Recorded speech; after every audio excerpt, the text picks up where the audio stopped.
ഒരു കുപ്പിയുണ്ടോ എടുക്കാൻ? Welcome to desk makeover series part 11. ഇതൊക്കെ ക്ലീൻ ചെയ്ത് വെച്ച ആൻറ്റിബയോട്ടിക്കിൻ്റെ ബോട്ടിൽസ് ആണ് കേട്ടോ. ഇന്ന് ഇത് വെച്ചിട്ടൊരു എക്സ്പെരിമെൻറ്റ് ചെയ്താലോ? എക്സ്പെരിമെൻ്റ് ആയതുകൊണ്ട് തന്നെ ഇതിൻ്റെ റിസൾട്ട് എന്താവും എന്നൊരു പിടിയില്ലാത്തുള്ള മിക്സിംഗ് ആണ് ഈ കാണുന്നത്. മോഡ് പോഡ്ജും ഗ്ലാസ് കളറും ആണ് കേട്ടോ ഈ മിക്സ് ചെയ്യുന്നത്. നമ്മളുടെ ചാനലിൽ ഇതുവരെയായിട്ട് അങ്ങനെ ഒരു പച്ച കളറിൽ ക്രാഫ്റ്റ് ചെയ്തില്ലല്ലോ എന്ന് വിചാരിച്ചപ്പോഴാണ് ഓക്കെ ഇത് പച്ചയാക്കി കളയാമെന്ന് വിചാരിച്ചത്. ആവേശം കൂടി മോഡ് പോഡ്ജ് കുറച്ച് അധികം ഒഴിച്ചു.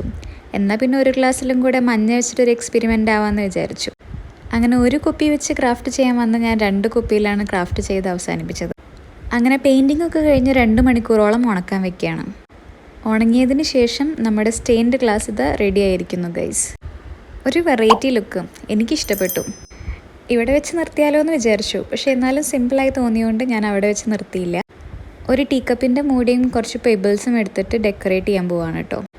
പെബിൾസിൻ്റെ നടുക്കിരിക്കുന്ന ഒരു mini was.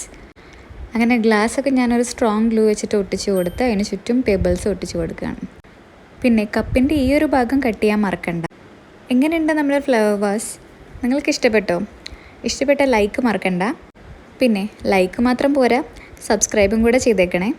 Thanks for watching. By.